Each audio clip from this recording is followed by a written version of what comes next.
Buenos días. Nuestra discusión del artículo científico es sobre la morfoanatomía del tallo de tres especies del género Passiflora, de la familia Passifloraceae. El grupo está conformado por Andrea Zambrano, Ángel Funes y Victoria Sandres. Dando un breve resumen, las pasifloras han sido abordadas básicamente en función de caracteres morfológicos. Sin embargo, trabajos recientes han evidenciado lo que es la presencia de rasgos anatómicos de utilidad potencial. En el artículo se estudió la morfoanatomía del tallo en crecimiento primario de Passiflora edulis, Passiflora quadrangularis y Passiflora ligularis, con la finalidad de conocer los caracteres caulinares de cada especie para realizar un análisis comparativo entre ellas. Las muestras se recolectaron en el campus Juanico de la ciudad de Maturín, estado de Monagas, Venezuela.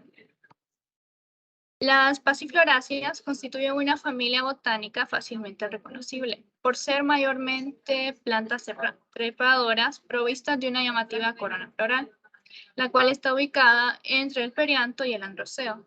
Esta corona está constituida, entre otros elementos accesorios, por los rayos, filamentos coloreados, que en conjunto con lo que es el perianto, sirven para atraer visual y olfatoriamente, a los agentes polinizadores, tales como insectos y colibríes.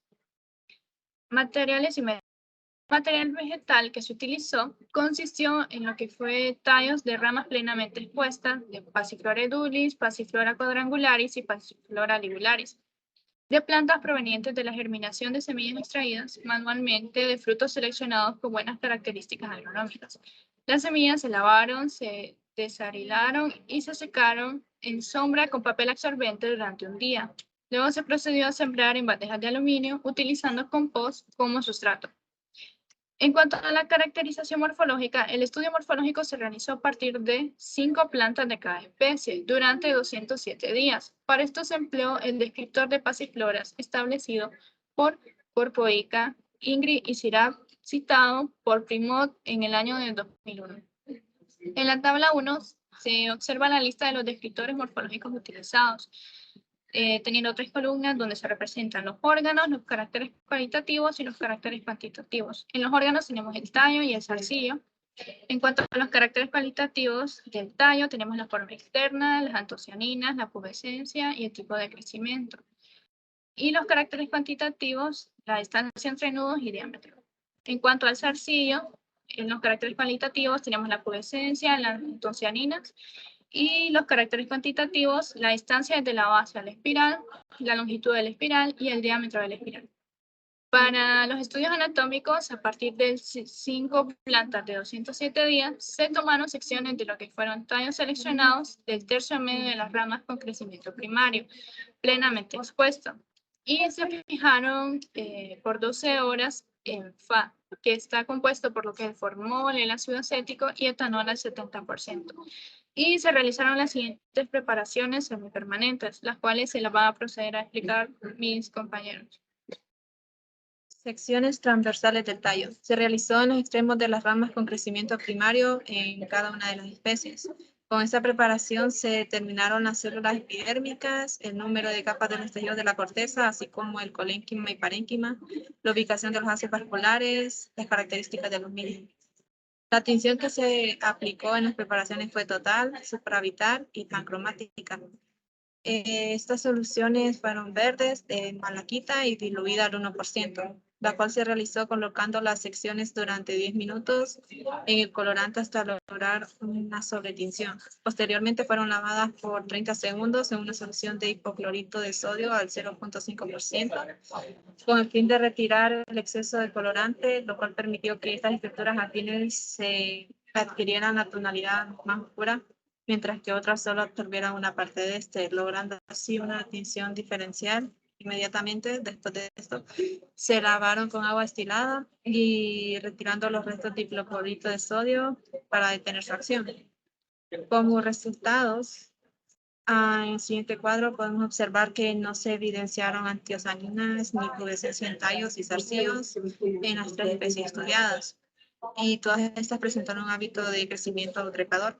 En la especie Passiflora quadrangularis, el tallo se observó de forma cuadrangular con 4 alas y estas estaban bien marcadas. Sin embargo, en las especies Passiflora edulis y Passiflora libularis se observaron lisos y de forma circular.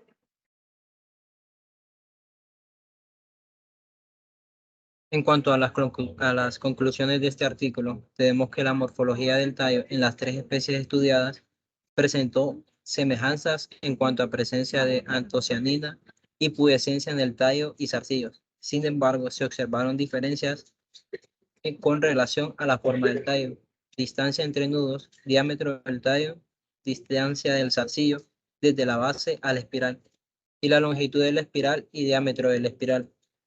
El arreglo histológico del tallo evidencia diferencias entre las especies estudiadas, en lo que se refiere al número de capas de los tejidos que lo conforman.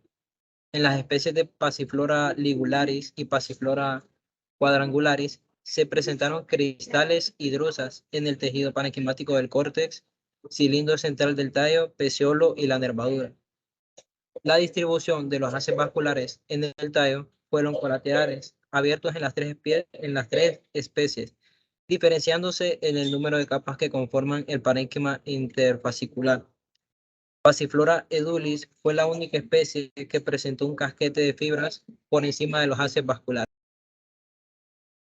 En cuanto a las conclusiones de nuestro artículo, tenemos que la morfología del tallo en las 3 especies estudiadas presentó semejanzas en cuanto a presencia de antocianina y pubescencia en el tallo y los zarcillos. Sin embargo, se observaron diferencias con relación a la formación del tallo, distancia entre nudos, diámetro del tallo, distancia del zarcillo desde la base de la espiral, longitud de la espiral y el diámetro de la espiral. El arreglo histológico del tallo evidencia diferencias entre las especies estudiadas, en lo que se refiere al número de capas de los tejidos que lo conforman. En las especies de Passiflora ligularis y Passiflora quadrangularis se presentaron cristales y drusas en el tejido parenquimático del córtex, cilindro central del tallo y peciolo y nervadura. La distribución de los haces vasculares en el tallo fueron colaterales, abiertos en las tres especies, diferenciándose en el número de capas que conforman el parénquima interfascicular. Passiflora edulis fue la única especie que presentó un casquete de fibras por encima de los haces vasculares.